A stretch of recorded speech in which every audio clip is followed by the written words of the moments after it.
That'd be easier. Very good.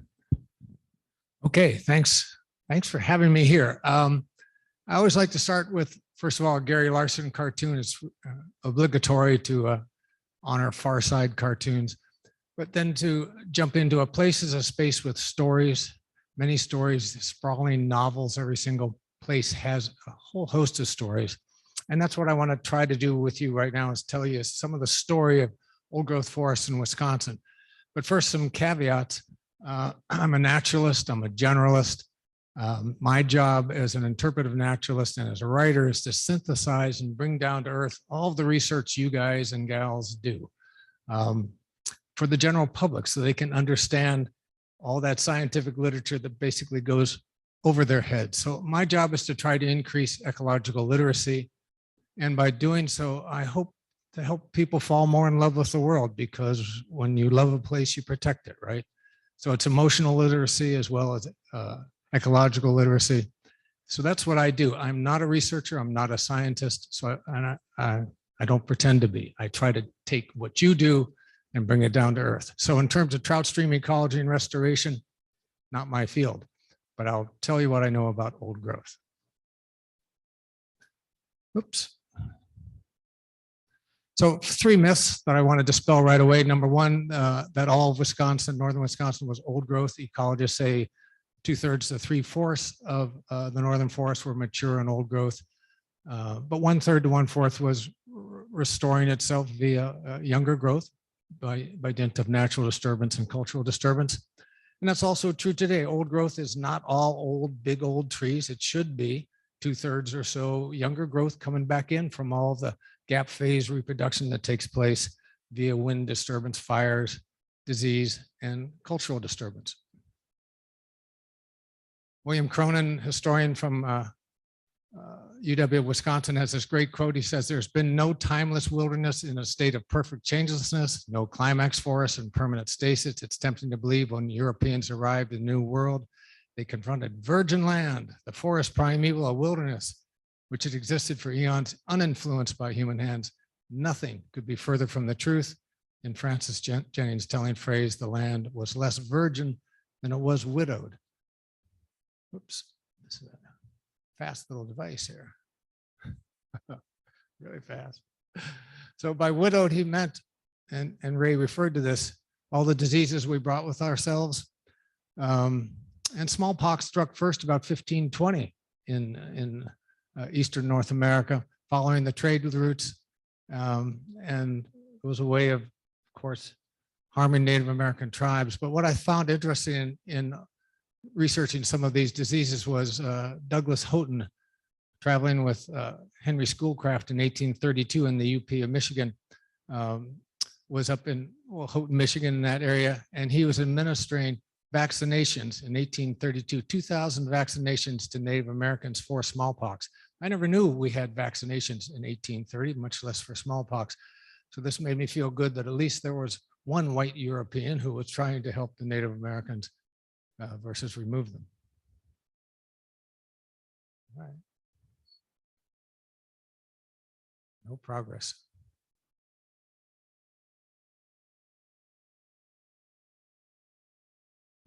Not doing anything.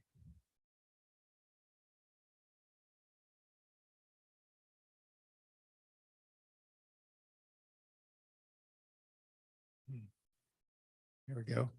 So the whole notion of a virgin forest is ludicrous. There was cultural disturbance taking place. Native Americans have been on the landscape for 10,000 years, utilizing somewhere around a third of all the species that could be utilized.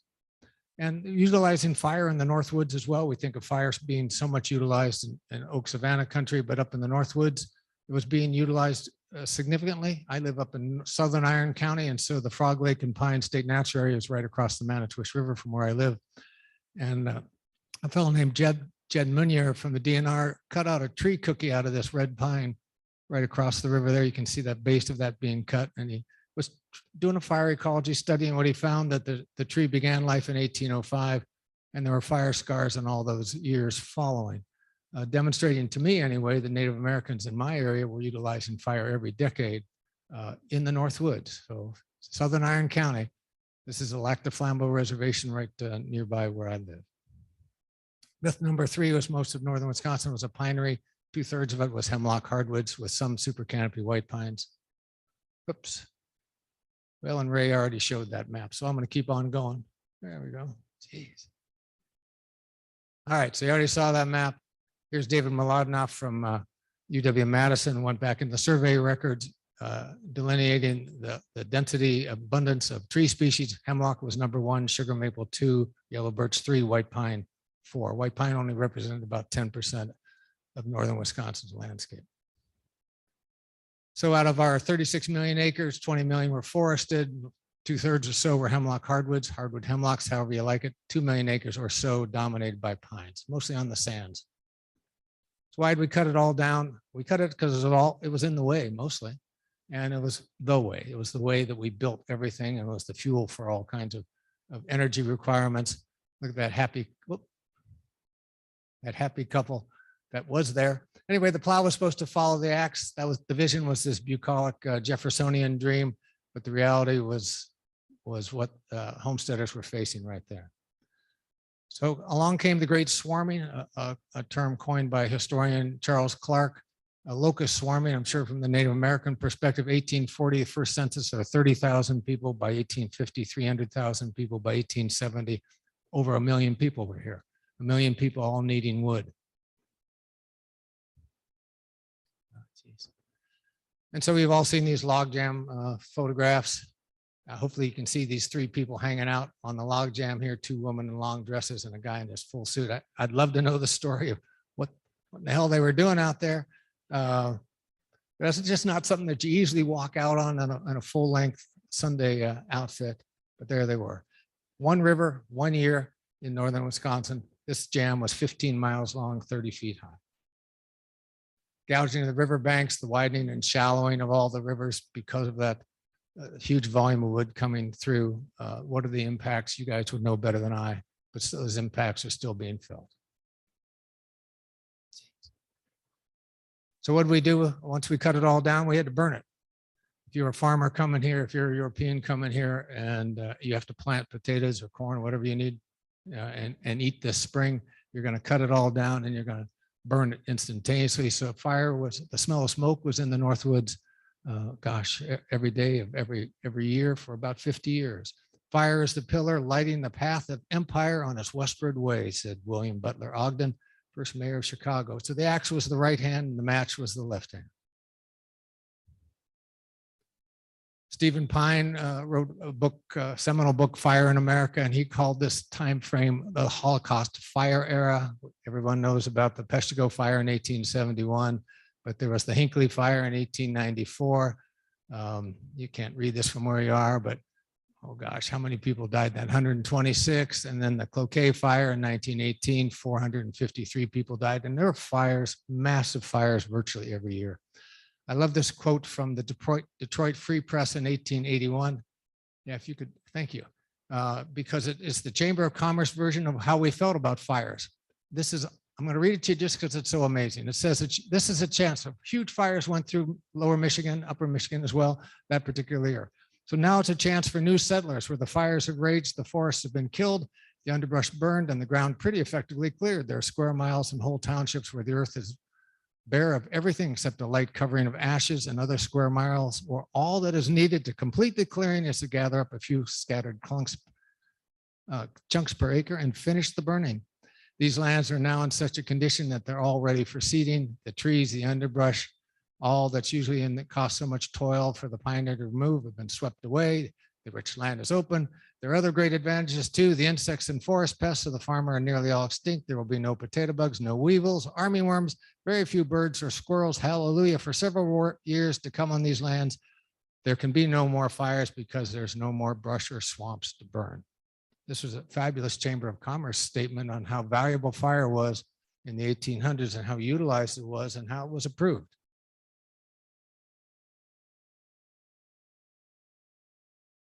Either goes too fast or it doesn't go at all. I'm sorry.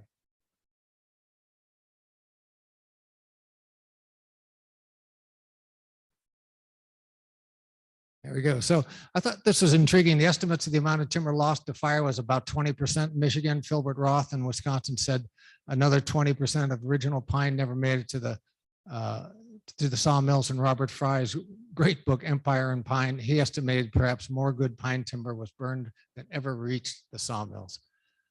All of that was then followed by a sale of all this cutover land, the intent being to farm the Northwoods. Massive failure. Why? Because our soil, the scientific term is sucks. That's our soil up north. We have this thing called winter for about 5 months, and there were no markets even if you could grow anything. That's Boulder Junction in 1910 or 1911. So say you did grow that bushel of potatoes down there in Minocqua, then you had to somehow get it to somebody down that dirt road. So anyway, you know, what we ended up with was tremendous tax delinquent lands in northern Wisconsin. Up to about half of all counties were tax delinquent by 1929. It was the land nobody wanted or nobody knew what to do with. And we began then to finally realize what we did best in the Northwoods was grow trees. And that was a huge intellectual conversion that was a lot of people tried to prevent and just didn't want to believe. Geez. Anyway, the response to all that was the growth of aspen and white birch, sun lovers. And Lisa Schulte wrote in a scientific article, it's probably the largest human-caused forest type conversion in history. Converting about 3 to 5% of the Northwoods was aspen, best estimate now to about 17 million acres of aspen birch habitat. So these are the modern forests of the Great Lakes states now. And when we talk about forests coming back, they're certainly not restored to the composition that they were. We have a drastic loss of conifers. Hemlock was #1 and now represents maybe 1% of the Northwoods. We convert and we lost almost all of our white pine as well. Conversion of forests to ag and a drastic conversion of age class to much younger early successional species, loss of structure, all that coarse woody habitat on the forest floor, and a loss of size. We now have a lot of small trees compared to a lot of large trees. Thanks for helping me out. I'm sorry. Maybe my aim is bad. I don't know. There we go. So what's left? Lee Freilich, the University of Minnesota, gives these numbers for all of the Great Lakes state. Let's look at northern hemlock hardwood, 72,000 acres, 0.2% is all we've got left. An awful lot right here on the Menominee Reservation. This is the epicenter of old growth left in all of the upper Midwest. Out of that 72,000 acres, 35,000 are in the Porkies, 15,000 in Sylvania, 8,000 in the Huron Mountains, 2,000 in the McCormick Wilderness. That's 60,000 acres. We only have 12,000 acres outside of those 4 regions for old growth hemlock hardwoods in all of the upper Midwest. White pine, 57,000 acres, almost all of which is in the Boundary Waters Canoe area. So what's left in Wisconsin? I spoke with Randy Hoffman. Hopefully some of you knew him before he retired from the DNR, and he gave me his best estimate in 2014. We have left about 6,600 acres of older growth hemlock. And you all know square mile, 640 acres. So we have about 10 square miles of that. A little over 1,000 acres of white pine. So we have a square mile and a half. That's all she wrote for what we have in old growth. The future looks a little more positive if we take a bit of a hands-off look at it or work on old growth silviculture, which we could do. We could do a lot of restoration if we put our minds to it. Problem with old growth is how to define it. How old's old, how big is big, how much is enough, how pristine is pristine. You all know this stuff. Aspens, you know, live a short lifespan. So if we get an 80-year-old aspen, that's old growth aspen, but an 80-year-old white pine is still in its youth. Hemlock can live to be 500 years old. The oldest I've read about is 988 years in Pennsylvania. So they can get really, really, really old. So how do we define age in a forest? How big is big? Eastern hemlock can be really, really small. As can sugar maples. They can be just 2 feet, 3 feet tall. They can be a century old, waiting in the shade of an old growth forest for that grandmother tree to fall over. A Canadian biologist said they could be ticketed for loitering, which I really like. So a hemlock less than 2 inches DBH can be over 200 years old. Someone cored a hemlock that was less than 12 inches DBH. It was 359 years old. So here's an old growth forest of Van Vliet hemlocks in Vilas County, a state national area.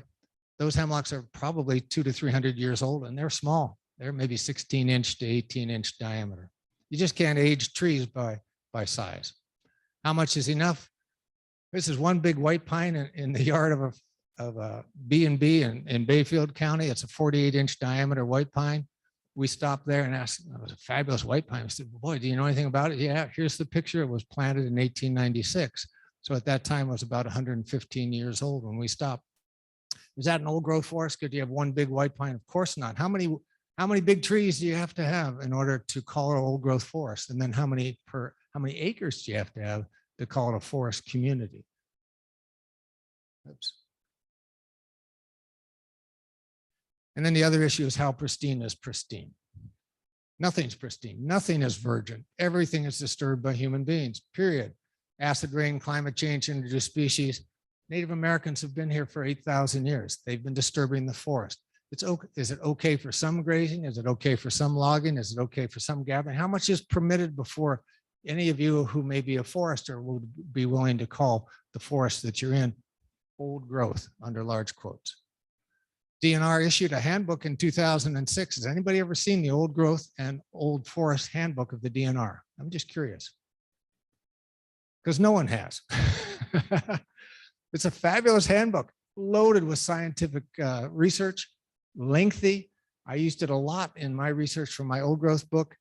And anyway, it's available. Contact the DNR and get all of this great information that's not online.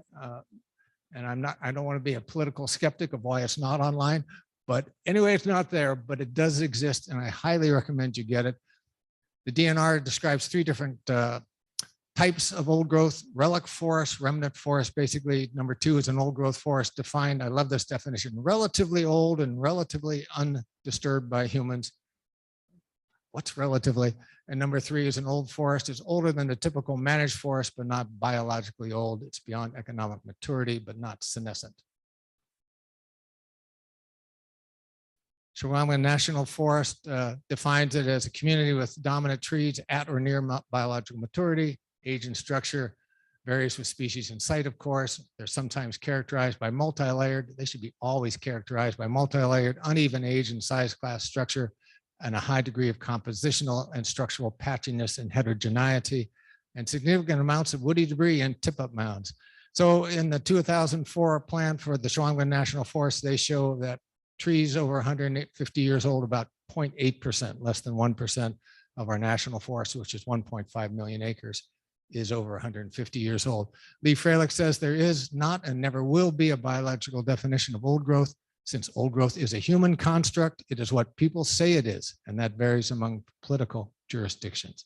So Superior National Forest says something different than what our Chequamegon Nicolet says, and so forth, all across the landscape, and states say different things, so on. So the question is, so what? Why should we care about those old trees that are all going to waste anyway? I remember the forest superintendent from the Northern Highlands looking at the Sylvania tract and saying it hurt his heart because all those trees were going to waste. And I just about fell out of my canoe, but I held my breath and tried to be kind. But anyway, so what's a healthy forest? And I think we need to redefine what health is. And I hope all of you already have in your own minds and hearts, because a healthy forest is one that has a whole lot of death and dying taking place. And we need to honor death and dying in a forest because it belongs. All of you, I'm sure, know about coarse woody habitat and about nurse logs. A woman named Lucy Terrell did her PhD on decomposition, found that a big hemlock takes 200 years to decompose fully. I'm not sure how in the hell she figured that out, but it sounds good on paper. And so these trees get colonized by moss. I don't know how long it takes for moss to colonize. I'm curious if anybody knows that. And then, of course, the tiny little seeds of eastern hemlock and yellow birch then fall onto those mossy sites and can withstand drought. There's one study on eastern hemlocks that says they're easily damaged by drying, and one study, 60% of the seeds were severely damaged after only 2 hours of drying, and 80% died or did not recover after 6 hours of drying. So dead trees falling on the ground and providing that mossy community are essential for the reproduction of hemlocks in particular, and very important for yellow birch as well. Leopold, did I just skip by something again? Yeah. Nope. All right. And he, in November, I hope you've all seen his essay on A Mighty Fortress, and just quickly what I pulled out of there. Soon after I bought the woods a decade ago, I realized I had bought almost as many tree diseases as I had trees, but it soon became clear that these same diseases made my woodlot a mighty fortress unequaled in the whole country. And the real jewel of his disease-ridden woodlot was the prothonotary warbler, nesting in an old woodpecker hole. And I love what he says, the flash of his golden blue plumage amid the dark decay of the June woods is in itself proof that dead trees are transmuted into living animals and vice versa. All those old dead trees or dying trees provide dens for American martins and porkies and fishers and raccoons. We have 30 species of cavity nesters from black-capped chickadees. Most people who have chickadees at their feeders have no clue that they need dying trees, particularly birch trees, which are the ones that chickadees can excavate in their yard or around them somewhere in order to have chickadees. Same thing of red-breasted and white-breasted nuthatches, super common at feeders. Most people, again, don't know those are cavity nesters. Anyway, 30 birds need old dead dying trees. And then these old dead and dying trees provide great perch sites for predators, ospreys and eagles and kingfishers along lake shores and river habitats, great blue heron rookeries, and also as perches for songbirds. If you're a male in the spring and you're trying, it's the big bar scene out there in the spring, the males are singing their hearts out, hoping some female will pay attention to them. You want to be on a dead branch where you can be heard, not down in the brush where you're muted, so dead branches actually matter in a forest for songbirds. All that coarse woody debris on the forest floor provides nesting cover for my favorite singing bird, the hermit thrush. Ovenbirds have a vertical nest where they walk into rather than a horizontal nest. Very loud singer on the forest floor. We have 32 species of ground nesting birds in Wisconsin, some of which are grassland species, not forest nesters, but a lot of people are surprised to learn birds like a black and white warbler or a dark-eyed junco nest on the ground. I love this cartoon, clean it up, criminy. It's supposed to be a rat hole. I like that. And a lot of us guys can relate to that in relative to our house. So cleanliness is not next to godliness. We need random chaos. The other definition of random chaos is habitat on the forest floor, along our lakes and river shores and within lakes. Dead and dying trees are a good thing.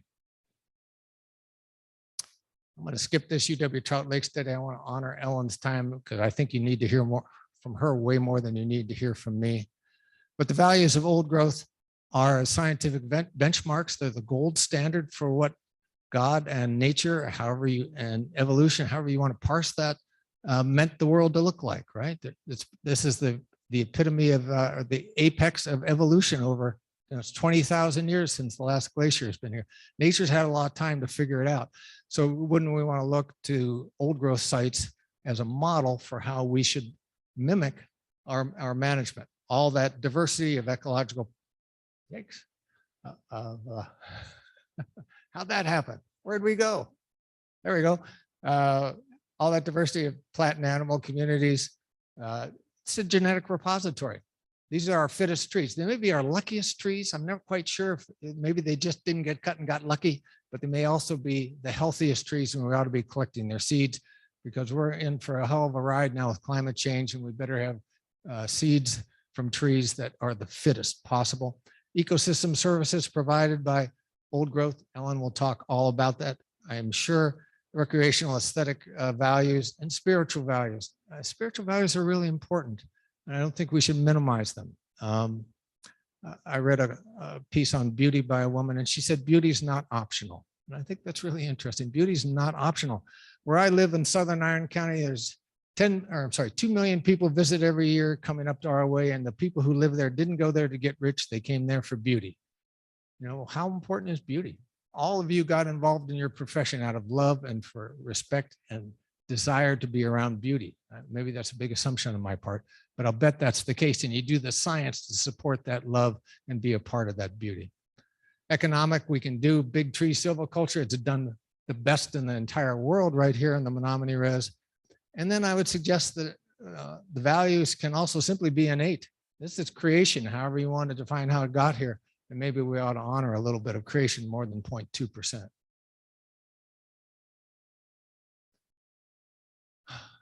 So I think we need to redefine how we look at disturbance and disaster, words that we use a lot when we have blowdowns, for instance, and just look at it as change and transformation.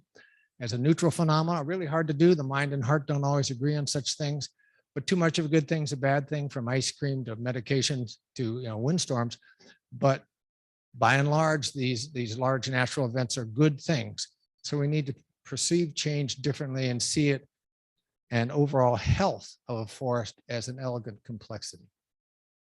I have a bunch of questions that if I could only stay and listen to all of you, I would maybe have answered, but what are the appropriate BMPs for best management practices for all of you in the management you do on streams?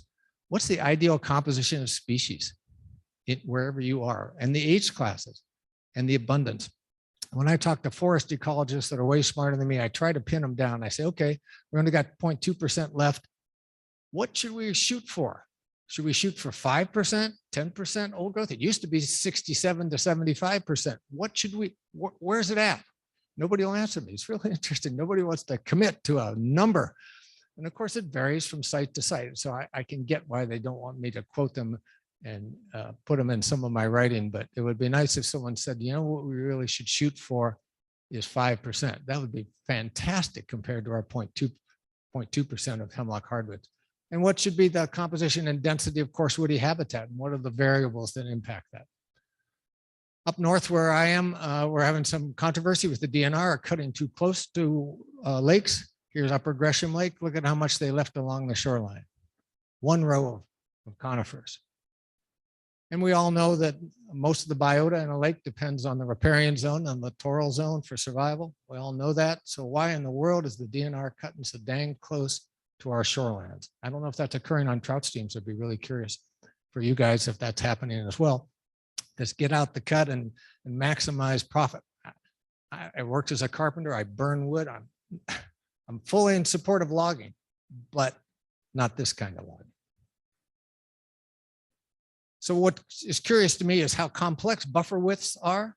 You know, here's a study from 1992 talking about all the variables that, you know, you can have for wildlife habitat. You might want 33 feet's fine, but for another species, you may need 600 feet. So how do you make decisions, you as managers and as stream ecologists? And, you know, if we remove trees along our shorelines, the study here up in the North Country again by me, 200 years to replace all those down trees removed from all the developed shorelines in northern Wisconsin. That's a big deal. That's a long time. So we need to be really careful about what trees we're removing along our shorelines. And then we have old growth in the water itself. And the study in Ontario showed that the average age of logs in the water was 443 years, and that some had been in the water for as long as 1,000 years. Legacy trees, not only when they're standing, but when they're in the water. That's pretty amazing. A couple other things that interest me is for you guys along trout streams. I know what it is along lake shores and in woodlands, the impact of deer browse. Here's a fabulous picture of exclosure, deer exclosure. I think you can guess which side the deer are on in Boulder Junction here. I mean, whenever I take walks, and I lead walks all the time in the North Country with people who own property, and I tell them, please put deer exclosures on your property. You'll be astonished at what you find inside. Good friend of mine, Jim Meeker, who passed a number of years ago, some of you may know, talked about deer exclosures. They only need to be 6 foot in diameter. They can just do them with snow fence. Deer won't jump, generally speaking, into small exclosures. So put a bunch of snow fence 6 foot exclosures here, there, and everywhere all over your property. Or maybe you guys want to do that along stream beds, shorelands, and see what you get. Might be real interesting without a lot of cost. Here's earthworm damage, the Lake Laura State Natural Area in Vilas County. Beautiful old growth stand full of Pennsylvania sedge because of earthworms, and anything that does get up above there, deer are eating it. So we end up with these grassland understories, depauperate of all of the species that ought to be there due to earthworm in particular damage, which is totally under the radar in the Northwoods by where I am. And I wanted to throw this out about senescence. You know, a lot of foresters talk about, you know, when a tree starts to senesce, we need to cut it down right away. Well, here's a fellow, Paul Jost, who had one of the laser measures, and he was up in the Cathedral Pines near Lakewood State Natural Area, one of probably our best stand of old growth pines. It's only 22 acres, which shows you how little we ever saved.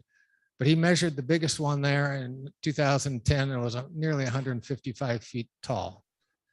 And then he had measured it 11 years earlier and it had grown 9.4 feet. So that tree, which by the way is almost 370 years old now, was still growing almost a foot a year at 370 years old. So what's senescence? A foot a year is nothing to sneeze at. Now that's just that site. And I realized that a lot of white pines start breaking up by 150 to 200 years old. These may be the anomaly rather than the normalcy, but I think we maybe need to reconsider what senescence looks like. Of course, then there's beaver. No, he's not busy. In fact, the whole thing is just a myth. I like that Far Side cartoon. Any of you who give talks on beaver, steal this. This is good. Of course, I've stolen it from Larson anyway, but oh well. And I'll end with this. Honey, come look. I found some information all the world's top scientists and doctors missed. And you know, just to repeat that, my job is to take your information and get it to those folks. And if you can help me by feeding me things that need to be told, stories that need to be told, I write a column for the Little Lakeland Times in Minocqua, not exactly the biggest newspaper on the planet, and politically a little on the wrong side of the world as far as I'm concerned, but I try to write about it. I've written there for 32 years, a column called the Northwoods Almanac, trying to inform all these visitors and all these people coming to the North Country what they ought to be looking for and what they ought to be thinking about. Because we only grieve for what we know.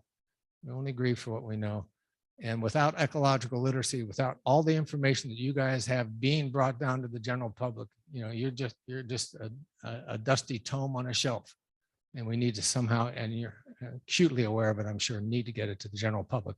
So utilize dumb writers like myself and tell us what we need to write. And for the most part, we'll be very thankful, because every time I have to write a column, I'm going, oh my God, what am I going to write about this week? So if somebody gives me some information, I'm very appreciative of that.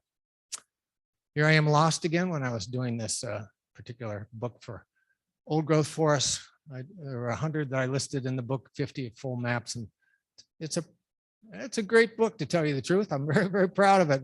I spent 15 years trying to find all that was left in the state, and I think I did a pretty darn thorough job. Missed some, I know, but for the most part, if you want to know what's left and more of this history, most of it's in there. I need to turn it over to Ellen. Thank you.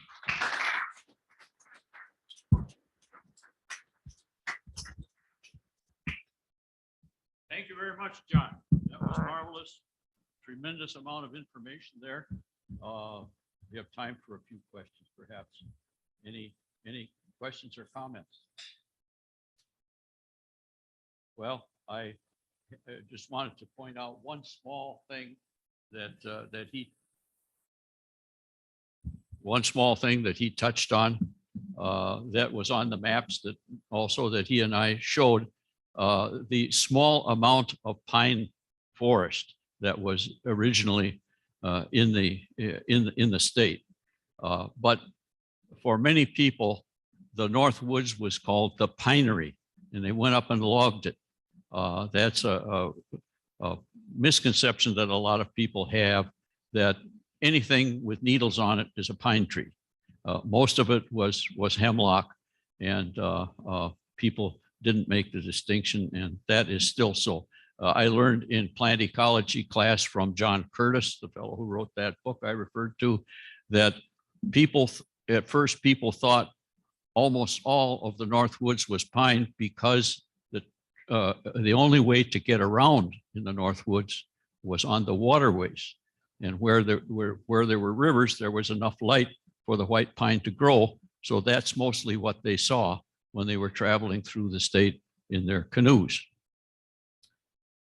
Okay, our next speaker, and I have lost my